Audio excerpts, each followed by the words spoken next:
The question is a very important question, and you will notice my answer, I will tackle it from the reality. Before I say the question and the answer, I want you to understand one thing. What I'm about to say can be misunderstood, so please don't misunderstand it. If you have any misunderstandings, raise your hand and stop me here and now.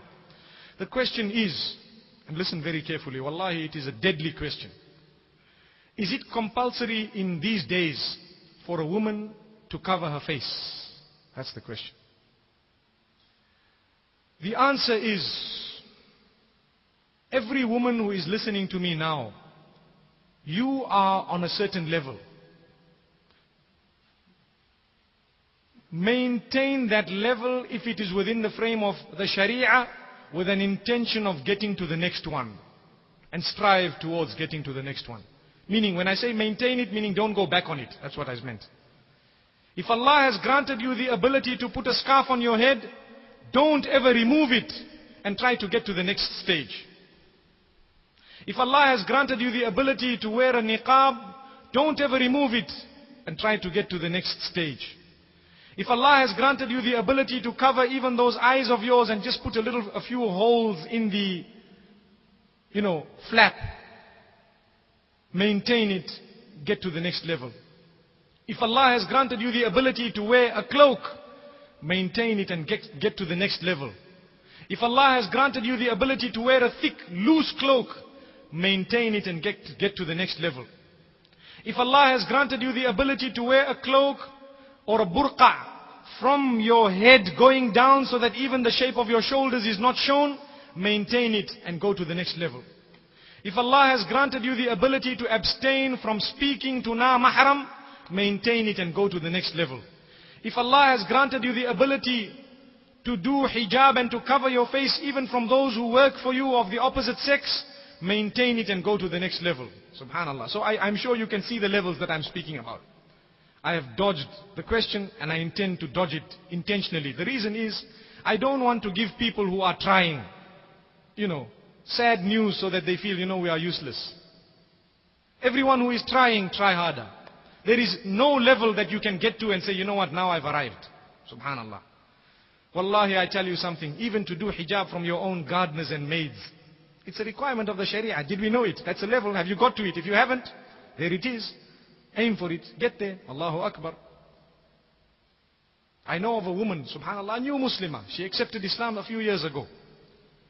She has a swimming pool in her house. Wallahi, she will pack away everybody before she goes and swim. Subhanallah. Everyone is gone outside the gate and the yard. Out. Gone.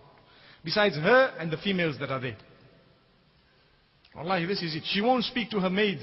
To her gardeners, those who work for her. That is a level. Though to speak to a male who is a stranger within the limits of the Sharia for necessity is permissible. You need to go to the doctor and speak to him. It is permissible within the limits. You don't become too friendly. Remember, the doctor is a good man. You are a good woman, but shaitan is not good. Wallahi. Same applies, you need to speak to Maulana. Maulana is a good man. You might be a good woman, but don't get too friendly. And this is why my policy is, and I'm mentioning it here today, my wife is actually seated here. The reality is, if someone contacts me, I'm speaking of a female, yes, I will respond, and I will try to help as much as possible. The minute I feel they are becoming a little bit too friendly, I will tell them, you know what, email me or fax me, subhanallah. That's it, khalas. Because now, where will it head to? I'm a good man, inshallah. And she's probably better than me, inshallah. But shaitan is worse than both of us. And this is why I say, we always need to check ourselves. Allah. So, this is the answer for your question. Dodged, isn't it? You must be upset, but never mind, inshallah. May Allah subhanahu wa ta'ala grant us the ability to get to the level beyond the one where we are. No matter where you are, let's get to the next level. Don't look at those who are trying. You know what is sad? Sometimes those who cover their faces, and please don't be insulted. Sometimes some of them would tend to look down upon those who haven't covered their faces. Do you know that it is your duty to call them towards the obedience of Allah? Sometimes we look at a Muslim lady in a miniskirt. May Allah grant them all guidance. Our dua, the night of Laylatul Qadr, make dua, Ya Allah, all those women who are astray, Ya Allah, help them. Make them strong and make us also strong, Ya Allah. They might be astray in one thing, you might be astray in 10 things. Subhanallah. They might have a weakness in terms of dress. You might have a weakness and you might be committing zina itself. One is zina of the eyes and the other is the real zina, which is worse. So let us always not look down upon others. And you need to say, Ya Allah, there might be a deed or two of hers which you love. Ya Allah, grant her acceptance. Make her from amongst those who will be able to be obedient to your commands, and grant her Jannah also. We go around spreading rumors. Firstly, we don't even want to greet such people. And I'm not speaking to the males to go out and greet the women in miniskirts. La, don't misunderstand me. I'm speaking to the females. Sometimes you know it's a Muslim lady, talk to her. Assalamu alaikum. How are you doing, my? Don't speak about that topic initially. Become friends with her first. Win her heart. Then wallahi, without even you saying anything, you'll notice her skirts going longer and longer and longer, inshallah. And amazing, sometimes we wear the longest of skirts, but from the top it becomes a little bit too low. Allahu Akbar. And we begin to show our chest and part of it. Allahu Akbar. May Allah protect us. Remember, I'm firing directly. We are all insan. We know what is going on around us. So we need to deal with this. Sometimes we wear a cloak and a scarf. And this is something very, very important. That scarf is tied in such a way that there is a gap between the scarf and the top of our cloak.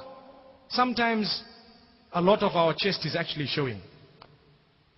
And do you know, when a person is covered, when a woman is covered, she looks much more beautiful than when she's not. Subhanallah. She's much more attractive. Subhanallah. Do you know why? I can tell you why. When I used to do art at school, I'm actually an artist, to be honest with you, but what we were taught is, you know, you must leave some lines. Because beauty lies in the eyes of the beholder. Let the eye make that line. Different eyes will make different lines. You know, you shade in a ball, for example. You shade in part of it and the other part, leave it blank. The eye will make that line for you. So what happens? When the woman is covered head to toe, your imagination makes her. Khalas, that's it. So she is more beautiful than she really is. Subhanallah. May Allah subhanahu wa ta'ala grant us the ability to understand, and the women the ability to understand that really you are much more beautiful in your hijab. Subhanallah. It is Allah. I have read a lot of articles of the new Muslim women who will tell you, Wallahi, I feel liberated now. I'm not worried about this and that and how many centimeters, and they are called these pouches that you get on the side. Wallahi, they are normal. They are a good sign, subhanallah. MashaAllah. So may Allah subhanahu wa ta'ala grant us the ability to be as best as possible.